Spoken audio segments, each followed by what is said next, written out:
Hello, everybody. This is Jill. I'm intending for this to be a fairly quick message. I didn't do a shower or anything today, so I'm more comfortable with you guys looking at the amazing scenery where I am. It's snowing outside. We've had like 4 inches of snow yesterday and probably another 4 inches overnight, so we've got a lot of fresh snow. This is our deck at our mountain house, and that's the edge of the fire pit that we use in the summer, and that's how much snow we have, which is nothing compared to some of you, but a lot compared to some of you. Anyway, let's just do a little connection exercise here. I encourage you to close your eyes if you can and just take a nice deep breath.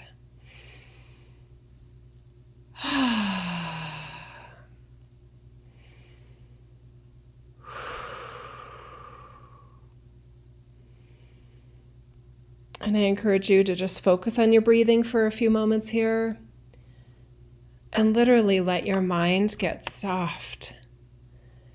Let your mind set down anything specific that you are worried about or stressed about or unclear over.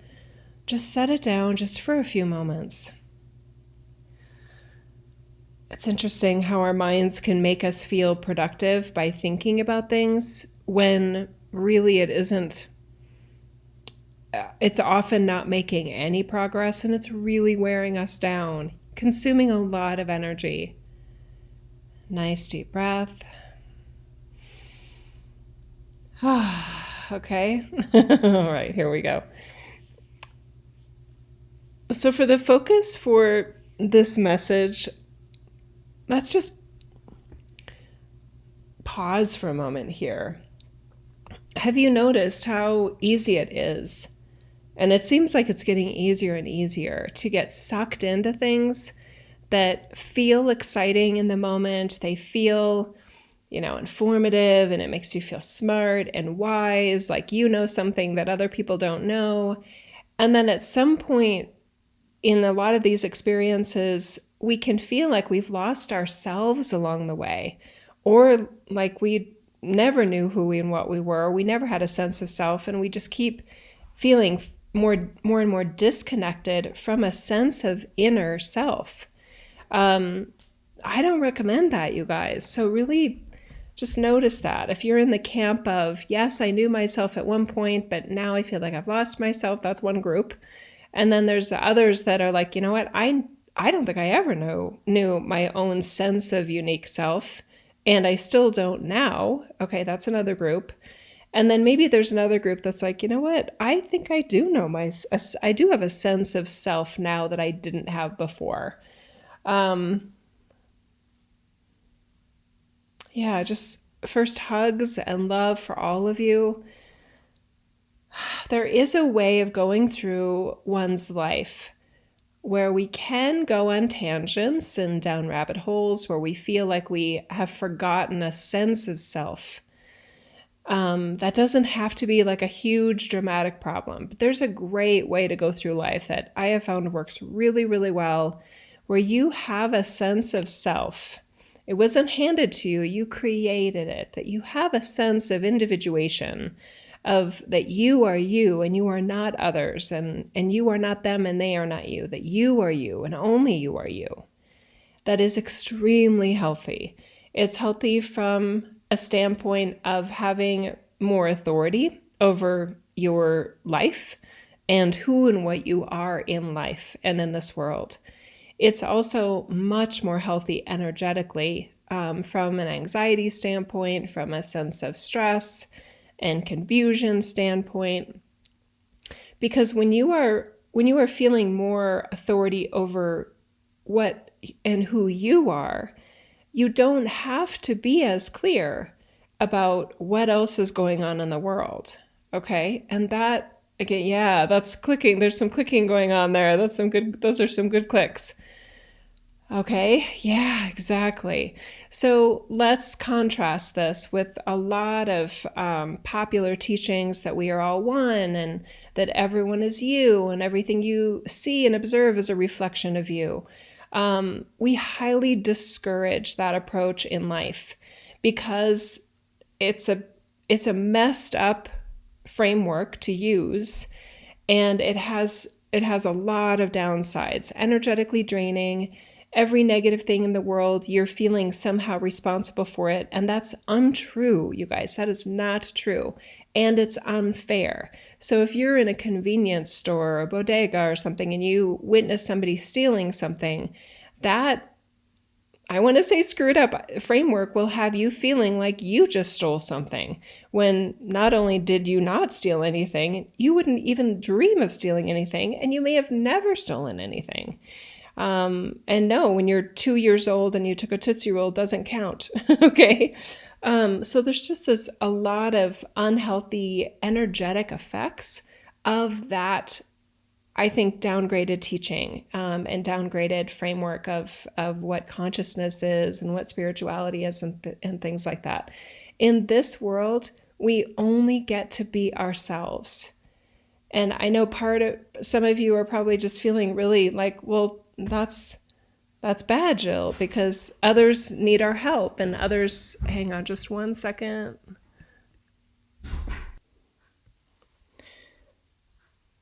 Okay, so I know that some of you, sorry for that pause, some of my family went skiing today and they just got back, so I didn't have the family room to myself anymore.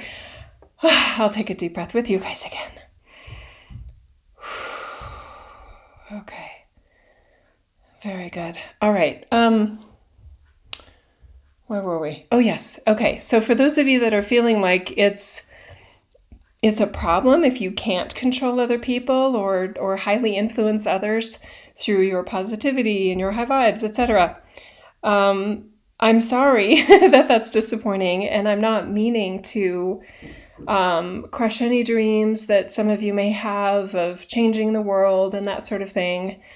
But I just feel like going into this time period where there are so many distractions and so much, I look at it as devolution, you guys. There are a lot of things that look like they're going in the wrong direction and away from unity consciousness and away from convergence. And I just see evidence all over the place of further and further divergence. And I mean, to us, that's not a problem. That's the way this reality works. So we're not teaching and preaching that the world is going to come together. We're not preaching that the world is going to turn into a Coca-Cola commercial from the mid-70s. Do you guys remember? Some of you are old enough to remember those. And I feel like some of those Coca-Cola commercial, kumbaya, the world's going to all sing in peace and harmony at some point. I feel like those teachings can really admittedly be a lifeline for some, that there are some people that are maybe quite sensitive or even fragile in their energy field, and they may feel like, you know what, I have to believe that the world is about to get better or I won't make it. Okay, that's probably a tiny percentage of you guys though, and for those that are in that category, please, but do whatever you need to do to continue to make it through life, because it can be really hard here. And if that's your lifeline, I definitely don't want to take it away from you. And maybe you want to stop this recording if that's you. But there's a much larger percentage of those of you listening or watching this that are much stronger than you think you are. And it's possible that you'll feel even more of your expanded consciousness, expanded vibrational range, divine sense of self, a more real sense of God in this world by adjusting your expectations for what this world is and where it's headed, that it's headed in any certain direction. Yeah, okay. Yes, okay. So to be extra blunt, I'm not waiting for the world to come together. I'm not waiting for world peace. I'm not even counting on world peace. I don't feel like we're in any more peaceful place now than we were when Jesus walked the earth, as one example. So if Jesus was here in his very supernatural way, and it didn't lead to world peace anytime soon after that, it sort of feels irrational to me for us now in this timeline, in this time period, to feel like we're on the verge of some sort of global awakening or anything like that.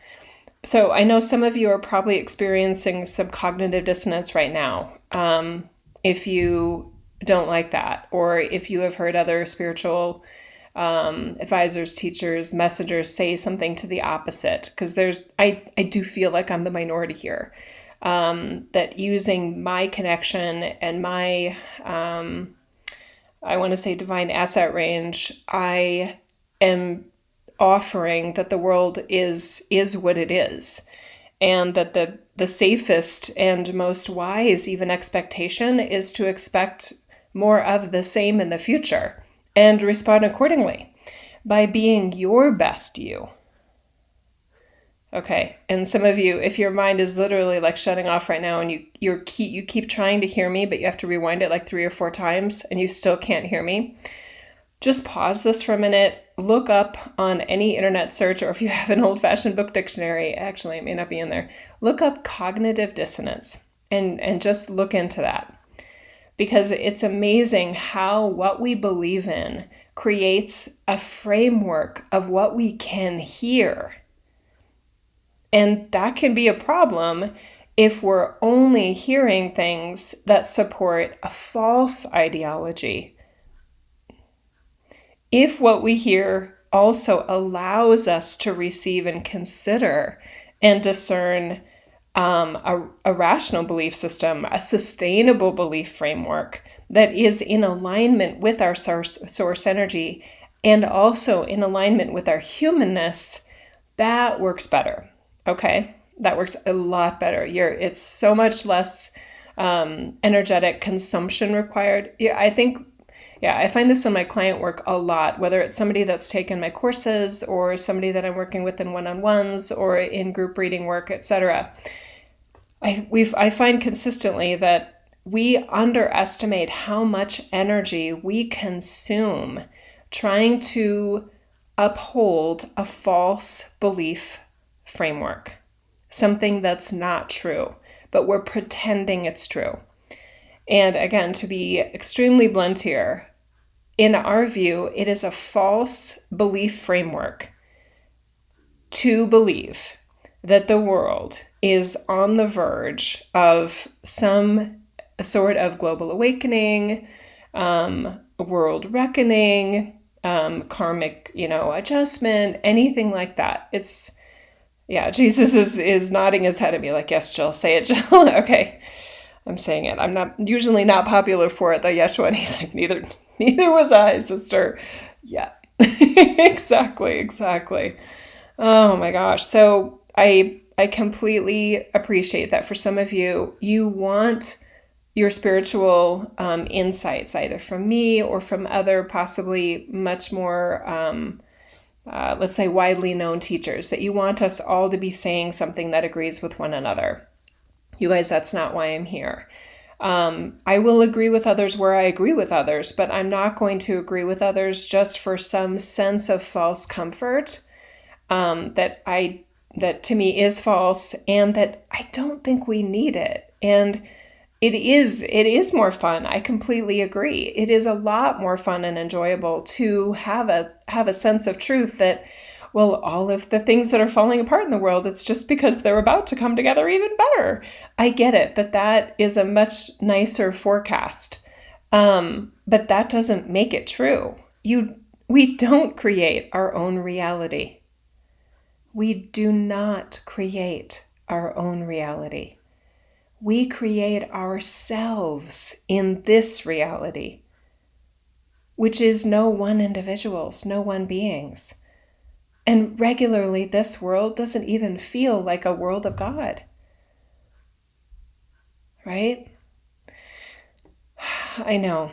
Okay, so I can't, in a quickie podcast like this, tell you the replacement ideology, but you guys, any one of my courses that I've created in the last 12 months will work fine to give you a different sense of truth, an upgraded framework that can naturally hold the light you are, can naturally hold the light and the amazingness that everyone is, along with holding the true nature of this reality as it is, and any other way it could be, including worse, including better. Okay. Oh, all right. I love you guys so much. I know I feel like I've got some sort of truth serum, and some people are like, no, I don't want the truth serum. Okay, then use your cognitive dissonance superpowers and pretend you never heard this and carry on. But for any of you that are feeling confused and drained and stressed and feeling like you don't know which way is up and you don't know who and what you are, because your sense of who and what you are is too tied, it's overly tied to what others are or where the world is seemingly headed, etc., then I highly recommend and really lovingly encourage you to rethink those ideas. Rethink your way of being who and what you are and how you figure out who and what you are. That some of those, a lot of popular teachings make us feel like we're not a one, like we have no control over ourselves, but we're trying to create a reality. What? This doesn't even, it doesn't even make sense when you really let yourself look at it. When you're willing to get into your heart space, when you're willing to climb all the way back into your bodysuit, feel those toes, feel the soles of your feet, feel your knees, feel any aches and pains that are part of your body system right now. Let yourself feel your mind and let yourself feel authority over all ranges of self. That's your control center. That's it.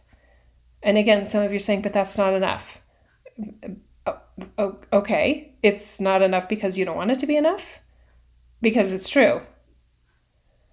So how is that working for you to pretend that that's not enough? That you have to be able to control your reality? Jesus never taught that. I don't teach that. There's a reason we don't teach that or preach that or give you tools to try and create your own reality. It's not real, you guys. That's not real. There are so many other ways to be your light that are fully real, that are so much more energetically honest and liberating. You don't have to waste energy, consume energy, holding up a false paradigm. Okay? But if you really go there into what Jesus and I are talking about here, you will find yourselves reading and experiencing those other teachers' work and feeling like you're in a hallucination. Is it pulling you away from a sense of self? Is it pulling you closer to a sense of God that is outside of you? Why would that be required? You're already a divine origin. Okay? You can do this differently. We do it every day in a much more honest, real, and incredibly supernatural way.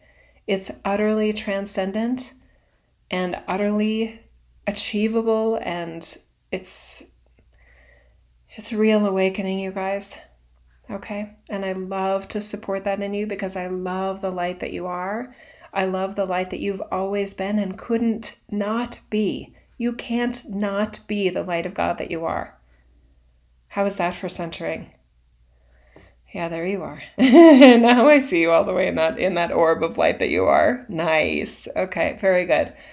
All right, I hope that's helpful. Giving you big hugs. It is a confusing time right now, and it's just disappointing that there's so many things that are making it even more confusing with these false belief systems and hallucinogenic type fantasy realities that I'm just looking at it like, and I say to my team all the time, am I missing something? And they're like, no. And Jesus steps right in, and Mary Magdalene too, and Metatron and all the others. And they're like, I'm like, what are they looking at? And they're like, they're looking outside of themselves for a hope. They're trying to create a hopeful reality. And I'm like, that isn't real. We can't do that. Can we do that? And they're like, no, they can't do that. They're detaching from their orbital field. They're detaching from their own life force, and it's requiring them to hook into somebody else's life force energy to the detriment of themselves, their lives, their livelihood, their relationships, their sense of self. and their sense of beingness and purpose, actual purpose, grounded purpose. Yes, there we go. Okay, so big hugs to anyone that's incredibly bothered by this. I promise you this is a message of hope and love. It just may not feel that way, in contrast to the fantasy-based reality that some of you may have literally been addicted to. Okay. Oh, I love you so much. I wish we had more time. It is hard to explain this. And you guys, that's why I teach all the courses I teach. In every one of them, there's that reframe that fixes this problem that we're pointing out in this. So literally any of the courses that we've taught over the past 12 months, grab any of them. By the way, they are not skills-based courses. I know, and some of you are like, well, why would I take a course that isn't going to teach me how to this, or train me how to that, or certify that me in this other thing? Yeah, maybe all of those other things are further detaching you from your sense of self, with an idea that you are not enough, that you need to be something else in order to be some version of enlightenment that somebody has portrayed as available to you or necessary for you, etc. Okay, so any of the courses that I offer, especially the ones that I've created within the last 12 months, any 12 months that you're listening to this, by the way, any of them will give you that reframe, and it will feel different. There will be a part of your mind, especially going, we're not learning anything here. How are we going to use this? How are we going to use that? You're going to use it by reframing your sense of who and what you are, what this reality is, and what's available for us here, so that you can be even more of your light, even more energetically available to your life as yourself in this world, to what matters to you, your passions, your interests, whatever they may be. It's an upgrade. I promise you it's an upgrade. Okay, that's Jesus just said you gotta chill. Okay, good. My website is jillreneefeeler.com, JILLRENEEF as in Frank, EELER.com. Everything is there. I'm sorry if my website is confusing to some and you can't find what you're looking for. I apologize. Just send me an email if you can't find something. Just go to admin@jillreneefeeler.com in any of your emails and just type me an email saying, I'm looking for blank. Please help me find it. Please recommend a course for me. Please help me book a session. Please help me get into the next book group reading, whatever. Okay, I also have 3 books on Amazon. Those are a little bit older, but they're still helpful because they still focus on the light that you are, and that is one of the layers of the upgrade there. Not the light that you're trying to be, not the light that you're at school to learn about, right? Those are that's the false paradigms. Okay. All right. Offered to you with love and truth for the light that you are and the light that we each are and could not be. We are this light infinitely, and allowing that light here in your life, in my life, it offers it into this reality in ways that can make a difference with no guarantees or promises. We knew that going in. We came to be our light anyway. And so it is. All right, you guys. Love you so much. I hope that's helpful. Huge hugs. Bye-bye, everybody.